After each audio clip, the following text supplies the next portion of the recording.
Hi, Justin. Thank you for being here today. I had first a yes or no question for you, and then a follow-up. Okay. And this is unfortunately going to be the second last question, and the last question over there. So I'll let you go with it with your yes and no, and then your other one. Okay, great. Appreciate it.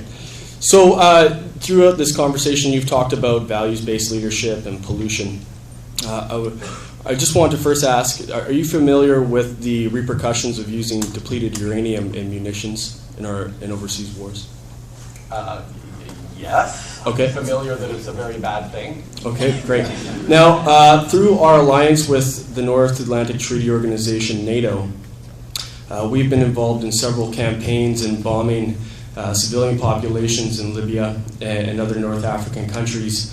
And it's been proven through science and the evidence based on the ground that depleted uranium has been used in munitions and will last decades and scar generations of children and families. Was it used by Canadian military? Through our alliance with the North Atlantic Treaty Organization. So other NATO partners have used it. Yeah, so our involvement in those wars.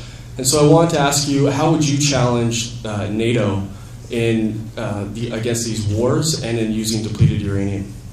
Well, I think using depleted uranium is the same kinds of questions we have to ask ourselves about the fact that Canada, to be sort of in a more general sense that I think more people will be familiar with as an issue, Canada was very, very proud to be signatories of the landmines ban treaty. It was a number of years ago when the Liberal government was in charge.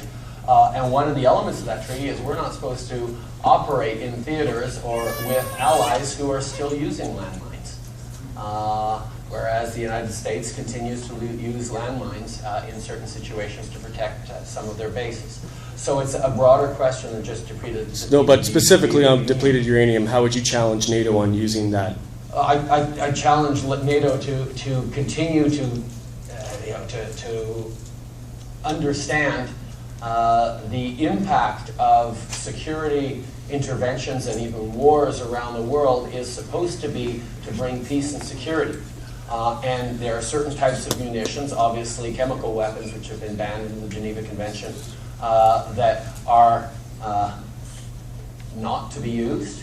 And depleted uranium is certainly not something that I think should be used either, but it's not an issue that I have a tremendous amount of awareness of, and I thank you very much for bringing it forward. So would you step forward on using that? I look forward to getting more informed about the issue, and I thank you for bringing it up because it's the first time in all these Q&As that someone has brought it forward, so I thank you very much. And thank you very much. Send me some information, I'd be more interested in You hearing betcha. about it.